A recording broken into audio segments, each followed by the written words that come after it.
3 minutes ago, palace insiders shattered the silence with a revelation so explosive it threatens to fracture the monarchy from within.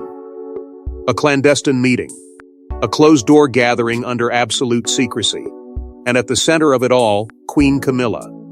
According to sources buried deep within palace walls, the meeting wasn't ceremonial. It was strategic. Its alleged purpose?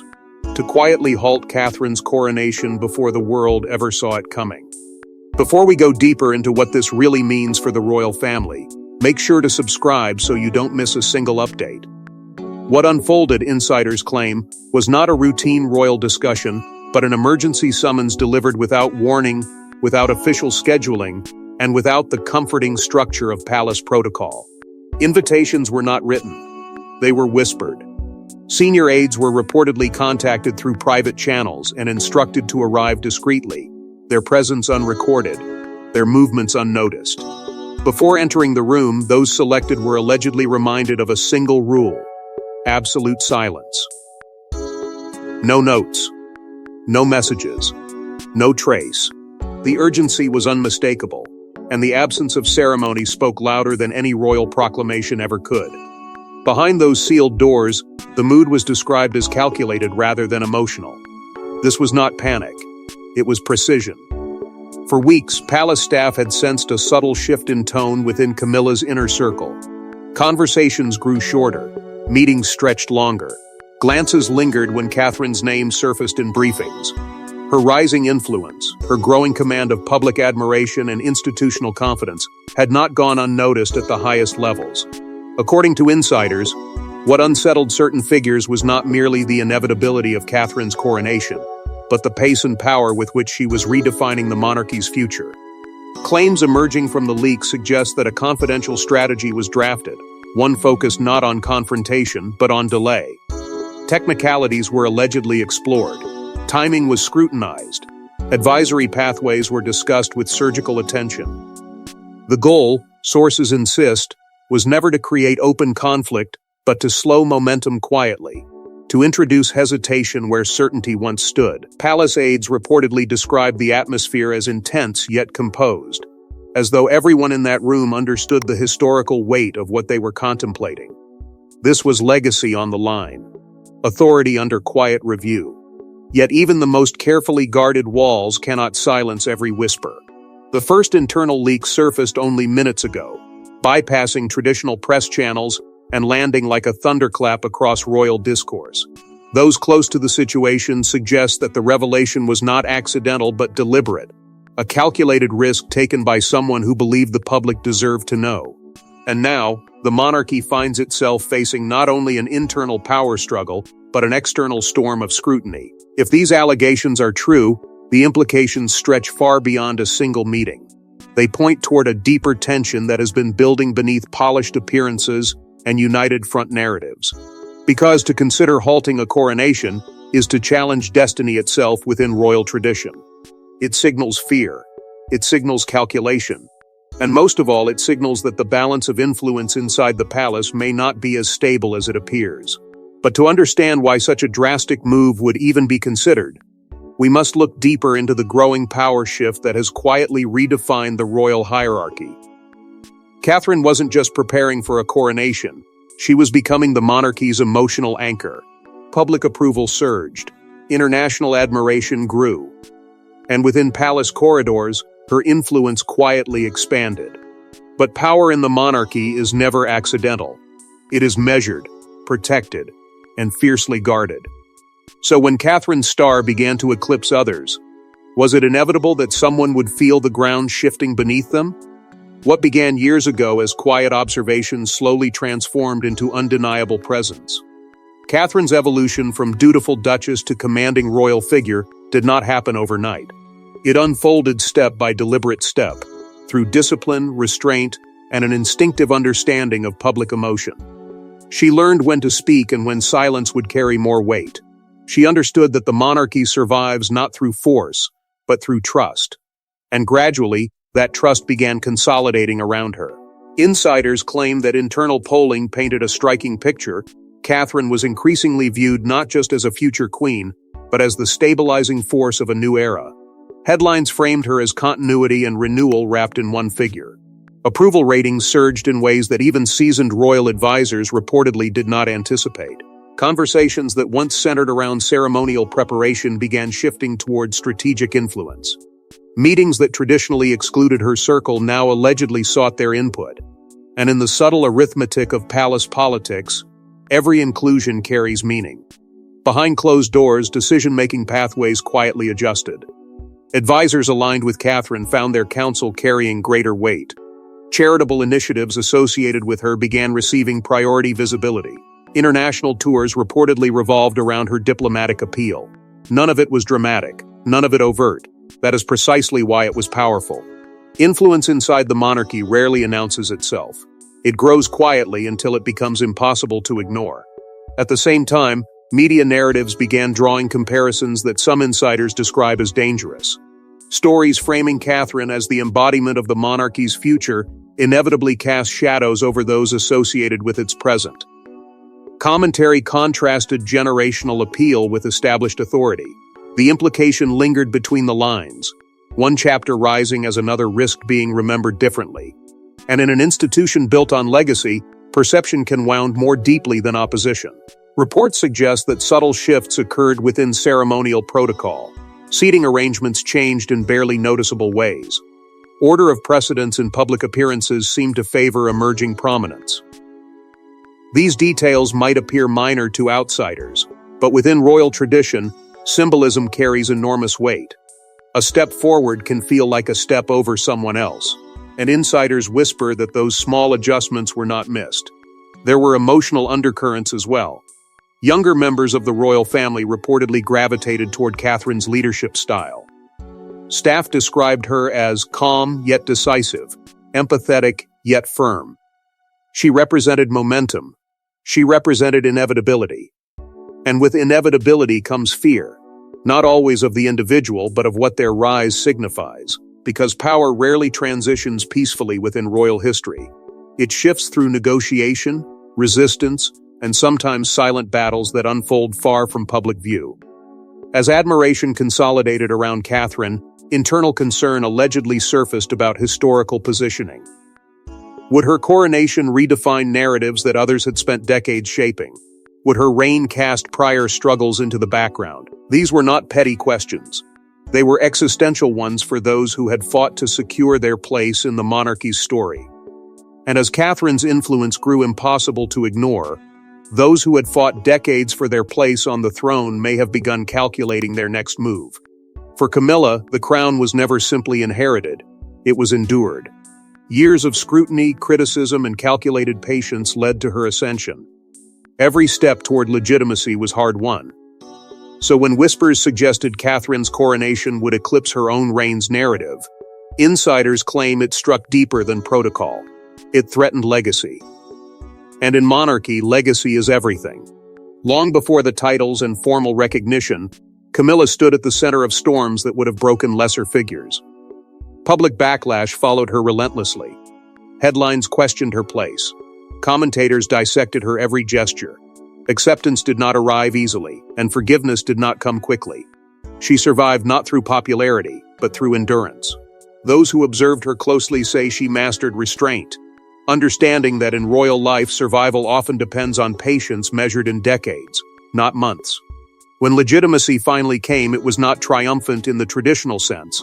It was gradual, carefully reinforced through appearances, alliances, and consistency. Camilla did not inherit affection. She cultivated it slowly. That cultivation required discipline and emotional armor. Insiders describe a woman who learned to separate personal hurt from public duty, who carried the weight of controversy without allowing it to fracture her resolve. For her, the crown symbolized vindication. It meant that years of criticism had not erased her claim to history. Yet history is never static. As Catherine's prominence grew, comparisons began to surface more openly. Media narratives subtly reframed the monarchy's future around renewal and generational transition. While Camilla represented perseverance through adversity, Catherine symbolized fresh momentum and global admiration. The contrast was powerful, and according to palace sources, it was impossible to ignore. Not because Camilla feared Catherine personally, but because she understood how quickly historical memory can shift. Advisors reportedly warned that generational loyalty inside the institution was evolving. Younger courtiers gravitated toward Catherine's approach. Public discourse leaned heavily in her favor. The momentum surrounding the upcoming coronation carried an energy that felt transformative rather than ceremonial. For Camilla, that shift may have raised a haunting question. Would her own reign be remembered as a stepping stone rather than a defining chapter? There were whispers that she viewed the timing of Catherine's coronation as premature. Not inappropriate, just accelerated. Too fast, too soon. In a monarchy built on gradual transition, speed can feel destabilizing. Insiders claim that private conversations focused not on blocking destiny outright, but on preserving balance. On ensuring that legacy was not erased by enthusiasm. Because beneath titles and protocols lies something deeply human, the desire to be remembered fairly. The psychological stakes were immense. Preservation versus transition. Endurance versus inevitability. Camilla had spent decades securing her place in the royal narrative. Catherine's ascent represented the future, but it also risked overshadowing the past. And somewhere between duty and self-preservation, insiders suggest a realization took hold. A realization that the coronation was not just about succession, it was about narrative control. Those close to the palace describe a singular moment when tone shifted from reflection to action. A meeting ended differently than expected. A recommendation was met with silence rather than agreement. And in that silence, according to one insider, everything changed. That pivotal moment, according to sources, led directly to a gathering so secretive it bypassed traditional palace protocol entirely. The meeting allegedly lasted less than 2 hours, but insiders say it could alter the monarchy for generations. Phones surrendered. Doors guarded. No official record. Those present were reportedly handpicked for loyalty, not rank. And what unfolded inside that room was not ceremonial discussion. It was strategic deliberation. A plan to delay, disrupt, or quietly dismantle the path toward Catherine's coronation. According to sources who claim knowledge of the gathering, invitations were extended selectively, bypassing the usual hierarchy. Senior courtiers with decades of institutional memory were summoned alongside discreet legal strategists known for navigating the monarchy's most delicate dilemmas. Rank alone did not secure entry. Loyalty did. Those admitted were described as individuals whose discretion had been tested before, whose allegiance was unquestioned, and whose understanding of royal protocol ran deep enough to manipulate its most complex layers. At the heart of the discussion, insiders suggest, was timing. Not outright opposition, but postponement. Questions were reportedly raised about whether the monarchy could sustain another transformative milestone so soon. Was the public prepared? Was the institution stable enough? Could accelerating Catherine's coronation risk unsettling fragile alliances still recovering from previous transitions? These were not emotional appeals. They were framed as practical concerns, calculated, rational, even protective. Yet beneath the surface, the implications carried unmistakable weight. Legal advisors allegedly explored obscure constitutional technicalities rarely mentioned outside academic circles. Ancient precedents were examined. Advisory mechanisms were scrutinized. The possibility of invoking broader national stability concerns reportedly entered the conversation, a phrase heavy with ambiguity and strategic usefulness. Such language, insiders claim, could justify delay without directly challenging succession. It would not deny destiny. It would merely defer it. And in royal politics, delay can be as powerful as denial. During the meeting, internal polling data was allegedly presented. Numbers reflecting Catherine's soaring popularity, her growing resonance with younger generations, and the global enthusiasm surrounding her impending elevation. On paper, those figures represented strength. But within that closed room, they may have been interpreted as acceleration. Momentum that could outpace control. The contrast was stark. Success for one figure can feel like displacement for another. And the data reportedly hung in the air long after it was read aloud. Insiders describe a moment of profound silence following a decisive statement, one suggesting that history favors those who act before events become irreversible. No raised voices, no dramatic confrontation, just a pause heavy with consequence. In that silence, attendees allegedly understood that they were standing at the edge of something far larger than procedural debate. They were contemplating intervention in a moment the public believed inevitable. Before the meeting concluded, sources claim a clear instruction was delivered. Containment. No written summary. No official acknowledgement. The discussion would exist only in memory. Those present were reminded that stability depends on discretion, and discretion depends on silence. It was a command framed as protection, for the monarchy, for the crown, for continuity. And yet, despite the precautions, the walls did not hold. Someone spoke. Whether driven by conscience, loyalty to a different vision of the monarchy, or fear of unseen consequences, an insider allowed fragments of that discussion to escape. The leak did not expose every detail, but it revealed enough to ignite suspicion. Enough to suggest that what was once whispered behind closed doors now stands on the brink of public reckoning. But no strategy within palace walls survives without consequence, especially when the future king stands at the center of it all. If the allegations are true, then Prince William faces an unimaginable crossroads: loyalty to the queen who endured years beside his father, or protection of the wife destined to share his throne. Insiders claim tension has quietly simmered within private conversations, and for a future king, neutrality may no longer be an option. According to sources close to the palace, William was not present at the secret gathering. He was not briefed beforehand. The deliberations that questioned the pace of Catherine's coronation reportedly unfolded without his knowledge, a fact that insiders say struck him harder than the strategy itself. Because exclusion in royal life carries meaning. It suggests calculation. It implies maneuvering. And when he allegedly learned that senior courtiers had debated delaying the very moment that would define his reign, shock gave way to something deeper, resolve mixed with disbelief. Those familiar with the internal dynamics describe a quiet but intense exchange between William and Catherine once the whispers reached them. No dramatic confrontation. No raised voices. Instead, measured conversation layered with gravity. Catherine, they say, remained composed, urging patience and perspective. William, however, reportedly understood the implications instantly. This was not simply about ceremony, it was about authority. About who shapes the future of the crown and who attempts to influence its timing from behind closed doors. The emotional weight of confronting step-maternal authority cannot be overstated. Camilla has stood beside his father for decades, weathering storms and controversy alike. She is not a distant figure in his life, but a central one within the institution that defines him. To question her motives, or even to consider that she sanctioned resistance, would force William into a position few heirs have ever faced. It is one thing to inherit a throne. It is another to navigate internal fracture before you ever sit upon it. Advisors reportedly urged caution, discretion, silence. They warned that any visible sign of division could ignite public speculation beyond control.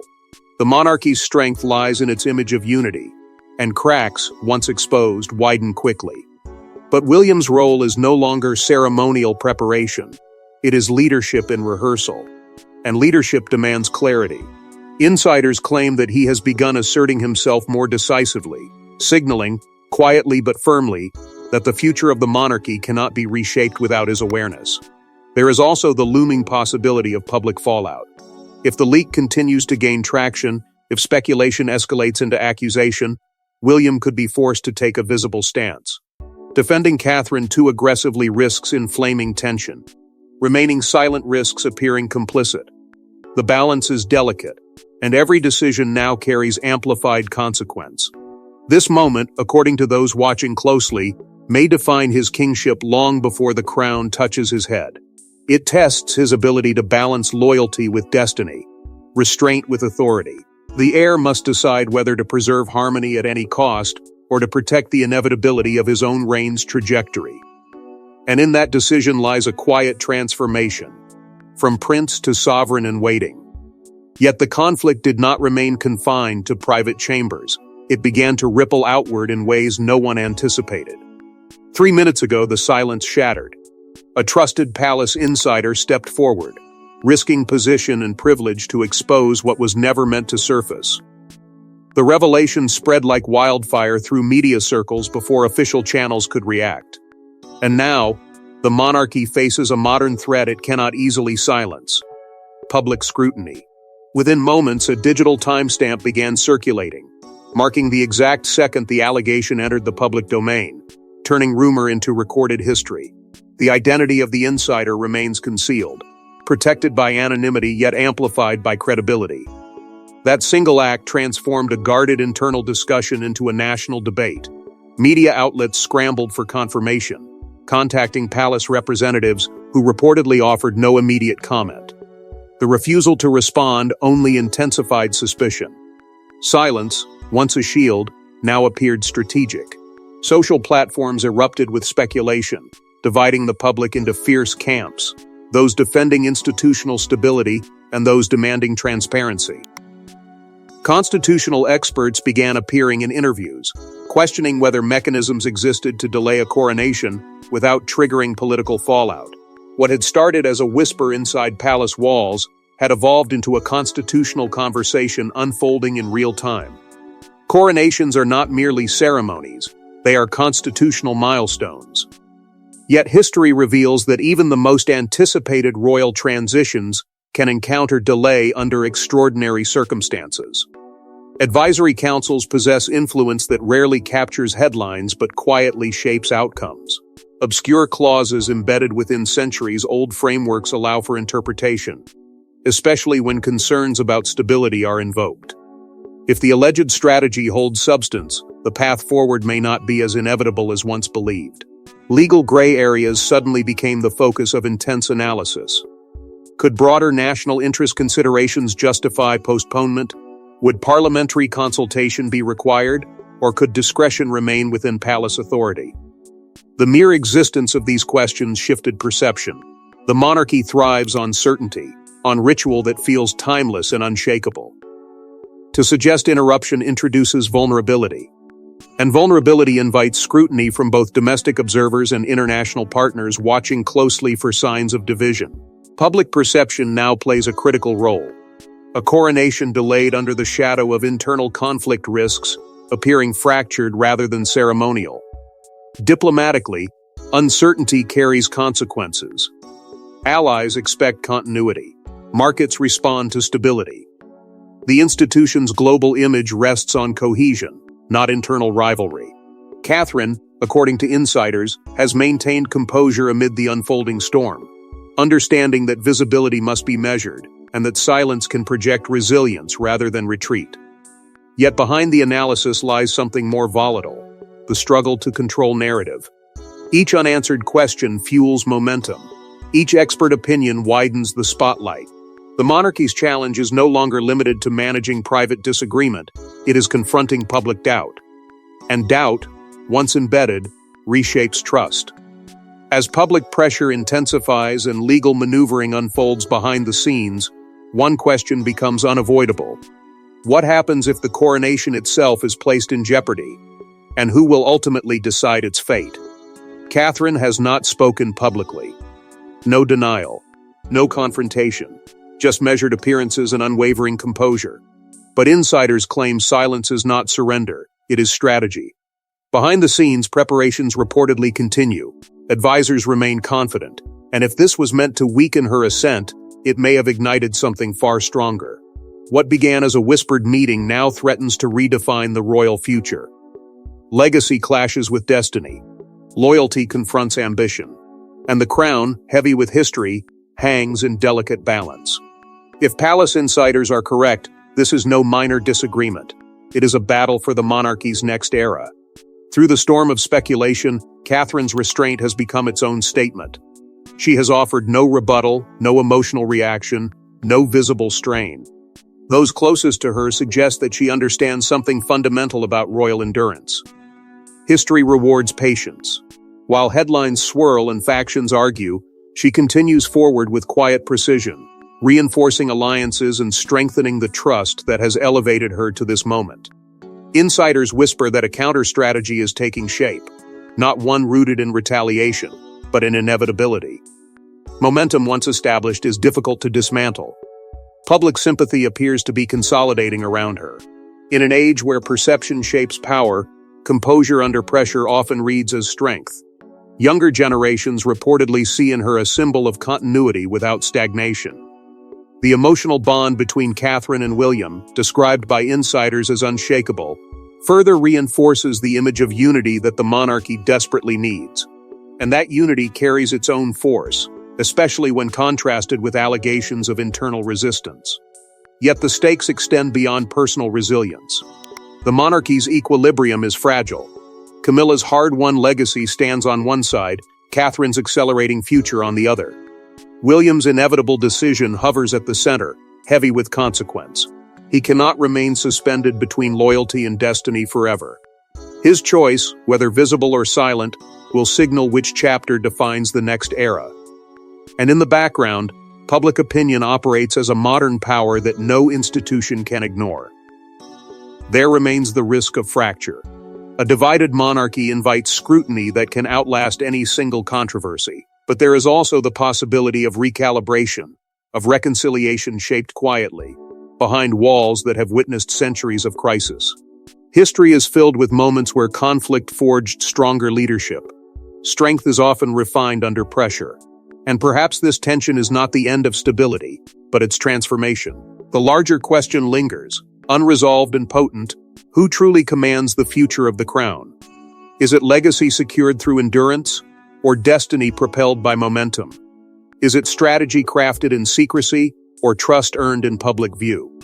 As whispers collide with inevitability, the monarchy stands at a turning point that may define not only titles, but the narrative of an entire generation. Because in the end, the monarchy survives not on secrecy, but on who commands the future. And when the doors of the palace close and whispers fade, only one truth will remain: who ultimately claims the crown, and who dared to stand in the way. Thanks for watching. Please don't forget to like and subscribe, and we will see you in next one.